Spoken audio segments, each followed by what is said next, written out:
Hello my dear students, welcome to the YouTube channel of City Heart Public School Barabanki. आज class 5th के बच्चों की science की पहली क्लास है। हमारा यूनिट 1 है प्लांट साइंस, मतलब कि इस यूनिट में हमें प्लांट्स के बारे में जानना है। उसका पहला चैप्टर है growth and response in plants. तो चलिए अपना चैप्टर स्टार्ट करते हैं। साइड में आप देख सकते हैं लिखा हुआ है अबाउट द लेसन में हमें क्या क्या मेन पार्ट्स पढ़ने हैं। ये है ग्रोथ इन प्लांट्स, मतलब प्लांट्स में कैसे ग्रोथ होती है, और रिस्पॉन्स इन प्लांट्स बाहरी फैक्टर्स को कैसे रिस्पॉन्स करते हैं। तो चलिए अपना चैप्टर स्टार्ट करते हैं। We see many living things around us. हम अपने चारों ओर विभिन्न तरह की जीवित वस्तुएं देखते हैं, सच एज ह्यूमंस, जैसे कि मानव, एनिमल्स, जानवर, एंड प्लांट्स और पौधे। All these living beings have some common features and some differences as well. सभी जीवित वस्तुओं में कुछ कॉमन फीचर्स, कुछ सेम चीजें होती हैं, एंड सम डिफरेंसेस, और कुछ असमानताएं भी होती हैं। If we look carefully, अगर हम ध्यान से देखें, all the living beings have two properties in common. हर जीवित वस्तु में दो प्रॉपर्टीज, दो कैरेक्टरिस्टिक्स सेम होती हैं।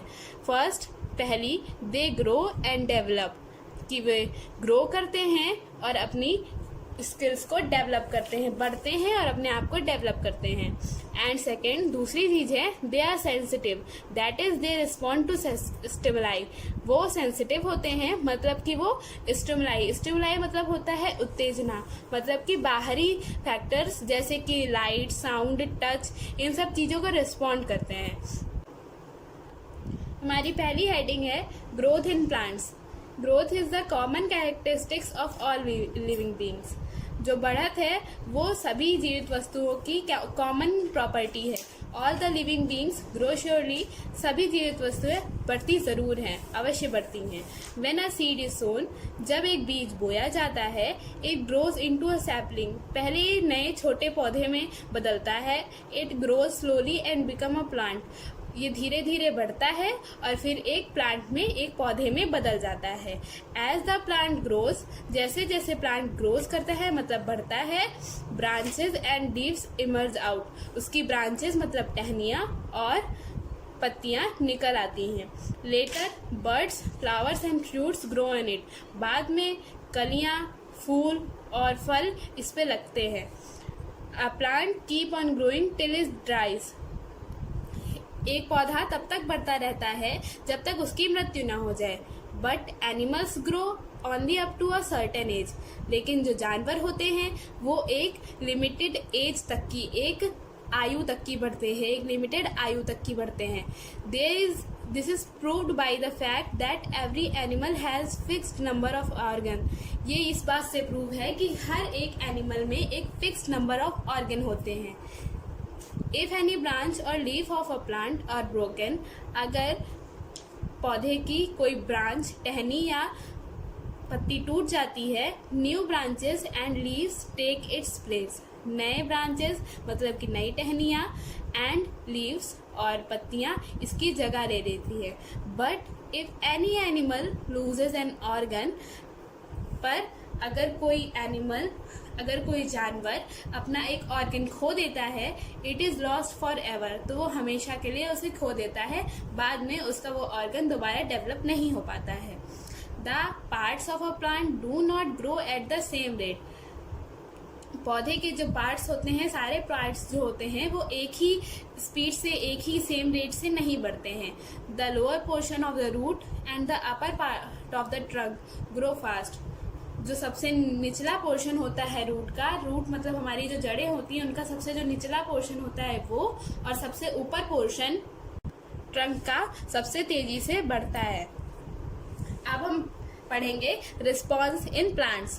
Plants are sensitive to light, sound, touch, humidity etcetera.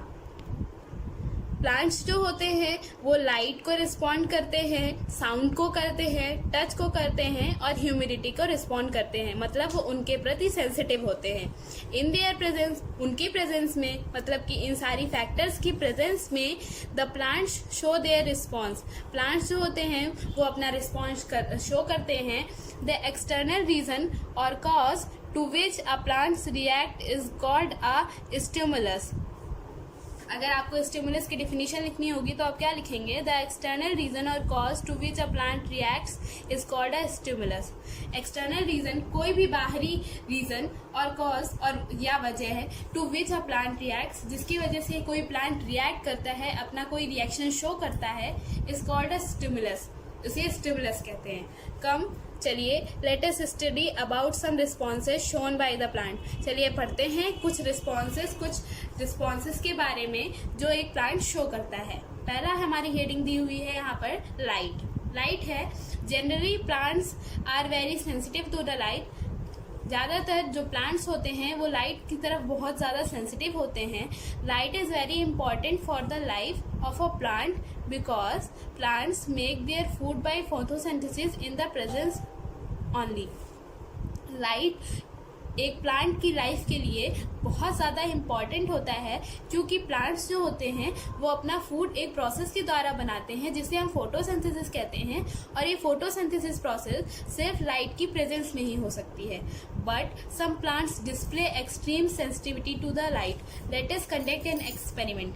पर कुछ प्लांट्स होते हैं जो लाइट की तरफ बहुत ही ज़्यादा प्रभावित होते हैं. तो चलिए एक एक्सपेरिमेंट देखते हैं. बुक की नेक्स्ट पेज पर देख सकते हैं यहाँ पर एक एक्सपेरिमेंट दिया हुआ है. इस एक्सपेरिमेंट को आप अपने घर में करके देख सकते हैं. चलिए मैं आपको एक्सपेरिमेंट पढ़ के बताती हूँ कि आपको करना कैसे है. Take a green potted plant, मतलब हुआ एक हरा भरा पौधा लीजिए. Put in it a box as shown in the figure. इसे एक बॉक्स में रख दीजिए.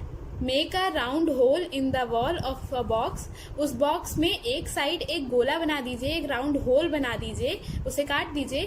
Take care there should be no other hole in the box. ध्यान रखिए कि उस बॉक्स में कोई और होल ना हो जहां से लाइट अंदर जा सके. Keep on watering the plant every day, मतलब कि रोज के रोज पौधे को पानी देते रहिए. आफ्टर 4-5 डेज, 4-5 दिन के बाद आप देखेंगे that the plant has turn toward the light, कि जो पौधा है वो जिधर से आपने गोला बनाया था, जिधर से उसको लाइट मिलती थी, उधर तरफ को घूम गया है.